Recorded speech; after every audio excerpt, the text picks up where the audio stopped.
આગળનો પ્રશ્ન છે કે એશિયાઈ સિંહ એટલે કે એશિયાટિક લાયન એને પુનઃ સ્થાપિત કરવા માટેનો એક આદર્શ વસવાટ એક નવું વન્યજીવ અભયારણ્ય કયું છે? એટલે કે એશિયાઈ સિંહને જે છે આપણે વાત કરીએ કે એશિયાઈ સિંહનું એકમાત્ર ઘર કયું છે, તો એ છે ગીરના જંગલો. પરંતુ એક કમિટીએ એવો પ્રસ્તાવ રજૂ કરેલો હતો કે આખા ભારતની અંદર ખાલી એશિયાઈ સિંહ ગીરના જંગલમાં જોવા મળે છે, તો એ એક રીતે થોડુંક રિસ્કી જેવું છે. કેમ રિસ્કી જેવું છે કે માની લો કે ગીરના જંગલની અંદર કોઈ વાયરસ ફેલાઈ ગયો કે કોઈ ડિઝાસ્ટર દુર્ઘટના થઈ ગઈ કે ગમે કંઈ થઈ ગયું, તો સિંહ જે છે એનો ખતરો થઈ શકે છે અને સિંહ સમગ્ર ભારતમાંથી એક્સટિંક્ટ વિલુપ્ત થઈ શકે છે. તમને એવું લાગે આવું કંઈ થઈ ગયેલું છે? તો થોડા ટાઈમ પહેલાં તમને ખ્યાલ હશે કે ગીરના જંગલોની અંદર કેનાઇન ડિસ્ટેમ્પર વાયરસ નામનો વાયરસ જે છે, કેનાઇન ડિસ્ટેમ્પર વાયરસ, એ ફેલાઈ ગયેલો હતો. ત્યારે ખૂબ ચર્ચામાં આવેલો હતો.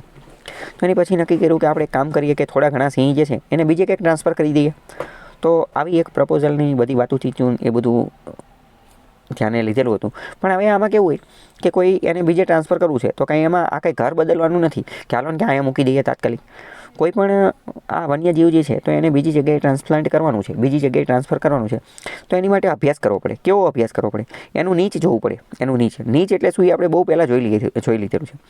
નીચ નામનો ટોપિક આપણે ચલાવી દીધેલો છે કે નીચ એટલે કે એનું હેબિટેટ જોવું પડે કે એ કેવા ક્લાઇમેટમાં રહે છે, એ શું ખાય છે, શું પીવે છે, એને કઈ વસ્તુ અનુકૂળ આવે છે, એની એડેપ્ટેબિલિટી કઈ છે, એ બધી વસ્તુનો અભ્યાસ કરી અને આખા ભારતની અંદર એવી જગ્યા બીજે ક્યાં જોવા મળે છે, એની જેટલું તાપમાન, એની જેટલો રેઇનફોલ, એની જેટલું હ્યુમિડિટી, એની જેટલો એનો ખોરાક, એનો પ્રે, આ બધું બીજે ક્યાં જોવા મળે છે, એને ધ્યાનમાં રહી અને આ બધું કરવામાં આવે. તો એક્સપર્ટ કમિટીએ કીધું કે મધ્યપ્રદેશની અંદર જે કુનોપાલપુર વન્યજીવ અભયારણ્ય જે છે કુનોપાલપુર, એ આની માટેનું યોગ્ય છે. કુનોપાલપુર એ જ જગ્યા છે કે જ્યાં આપણે ચિત્તા લાવેલા હતા. ચિત્તા જે લાવેલા હતા આફ્રિકાથી, એ અહીંયા જ લાવેલા હતા. તો એમને કીધું એક્સપર્ટ કમિટીએ આ બધો અભ્યાસ કરીને કે સિંહને જો પુનઃ સ્થાપિત કરવા હોય તો કુનોપાલપુર નામની જગ્યા જે છે એ સારી છે અને જૂનાગઢના ગીરમાંથી થોડા ઘણા સિંહ જે છે એને કુનોપાલપુર નામની જગ્યાએ ટ્રાન્સફર કરી દેવા જોઈએ. શા માટે? તો કે ઇમરજન્સી માટે, ડિઝાસ્ટર માટે, અમુક વાયરસ આવી જાય, પેન્ડેમિક આવી જાય તો એને બહુ વાંધો પડે નહીં. અને આપણી જે સિંહ એક રીતે આપણી જે ધરોહર હેરિટેજ છે તો એ સચવાઈ રહે એની માટે. પરંતુ જોકે આ તો વિજય રૂપાણીના સમયની બધી વાતો હતી જ્યારે એ સીએમ હતા ત્યારે. પણ ત્યારે ગુજરાતે આનો સખત વિરોધ કરેલો હતો. કારણ કે એક રીતે એવું કહેવામાં આવતું હતું કે ગુજરાતનું આ એક ગૌરવ છે, હેરિટેજ છે, ધરોહર છે અને ગુજરાત આ ગૌરવ જે છે એ બીજા પાસે જવા દેવા માંગતું નથી. એટલે આવી બધી વાતો હતી. બાકી જે હોય, અને હજી જોકે એવું કરેલું નથી, ટ્રાન્સફર કરેલા પણ નથી, પણ આ બધી વાતો હતી. પણ એની માટેનું જગ્યા કઈ હતી? તો એ કુનોપાલપુર મધ્યપ્રદેશની અંદર જે આવેલું છે એ અભયારણ્ય હતું અને એ જ જગ્યા છે કુનોપાલપુર કે જ્યાં ચિત્તા રાખવામાં આવેલા હતા. કુનોપાલપુર મેં તમને કીધું એ રીતે એ મધ્યપ્રદેશની અંદર આવેલું છે, બરાબર, અને આ ચિત્તા રાખવામાં આવેલા હતા. રીઇન્ટ્રોડક્શન ઓફ ચિત્તા. ચિત્તા ભારતમાંથી વિલુપ્ત થઈ ગયા હતા, એક્સટિંક્ટ, વિલુપ્ત થઈ ગયા હતા. પરંતુ પછી આપણે શું કર્યું? આફ્રિકાથી આપણે ચિત્તા મંગાવ્યા હતા અને એને પછી કુનોપાલપુરની અંદર રાખેલા હતા, બરાબર. બીજી આપણે થોડી ઘણી વાત કરીએ તો આ જે કુનોપાલપુર જે છે એ વિંધ્યાચલની પર્વતમાળાની આજુબાજુ આવેલું છે. તો આવો પણ પ્રશ્ન પૂછાઈ જતો હોય છે. વિંધ્યાચલની પર્વતમાળાની આજુબાજુ મધ્યપ્રદેશની અંદર આવેલું છે વિંધ્યાચલની જે વિસ્તાર જે છે અહીંયા. ભારતની અંદર વાત કરીએ તો ચિત્તા જે છે, ચિત્તા ભારતની અંદર 1952ની અંદર એક્સટિંક્ટ થઈ ગયા હતા, એટલે કે વિલુપ્ત થઈ ગયા હતા. પરંતુ 2022ની અંદર પ્રોજેક્ટ ચિત્તાની એની અંતર્ગત એને રીઇન્ટ્રોડક્શન ને એવું બધું કરવામાં આવેલું હતું. આફ્રિકાથી આપણે ચિત્તા ખરીદ્યા હતા, મંગાવ્યા હતા અને પછી એને અહીંયા રાખેલા હતા. અહીંયા જો એનો મેપ ને એવું બધું આપેલું છે. મધ્યપ્રદેશ, કુનોપાલપુર જે છે મધ્યપ્રદેશ અને રાજસ્થાનની બોર્ડર ઉપર આવેલું છે.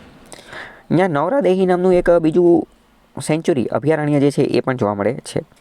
બીજી વાત કરીએ તો આપણને એક રીતે ખબર પડી ગઈ કે ચિત્તા પહેલાં એક્સટિંક્ટ થઈ ગયા હતા, વિલુપ્ત થઈ ગયા હતા, પછી પાછા લાયા આફ્રિકાથી. તો આફ્રિકાથી લાયા તો પહેલું એનું ઘર કયું હતું? સૌથી પહેલાં ક્યાં આવ્યા? તો કે સૌથી પહેલાં લાયા કુનોપાલપુર નામની જગ્યાએ, કુનોપાલપુર મધ્યપ્રદેશની. તો આ એનું પહેલું ઘર થઈ ગયું. પછી કુનોપાલપુરથી બીજું ઘર પણ એનું બન્યું હતું. બીજી જગ્યાએ ટ્રાન્સફર કરવામાં આવેલા હતા, એ હતા ગાંધીસાગર, એ મધ્યપ્રદેશની અંદર જ છે. તો ચિત્તાનું બીજું ઘર બની ગયું ગાંધીસાગર નામની જગ્યા, ગાંધીસાગર નામની. અને ત્યાંથી પછી એને નવરાદેહી જે છે ત્યાં પણ ટ્રાન્સફર કરવામાં આવેલા હતા. તો એ એનું ત્રીજું ઘર બની ગયું હતું. તો મોસ્ટ ઇમ્પોર્ટન્ટ પ્રશ્ન પૂછાઈ જશે કે ચિત્તાના નીચેનામાંથી કયા 3 ઘર હતા? સૌથી પહેલાં લાયા કુનોપાલપુરની અંદર, પછી બીજા લાયા ગાંધીસાગરની અંદર અને ત્રીજા નંબરની જગ્યાએ લાયા નવરાદેહીની અંદર. નવરાદેહી નામની જગ્યા હતી, ત્યાં લાવેલા હતા. જો અહીંયા એનો મેપ, નકશો ને એ બધું જોઈ શકાય છે. કુનોપાલપુર અને નવરાદેહી એ બધું છે હકીકતમાં મધ્યપ્રદેશની અંદર જ તે, બરાબર.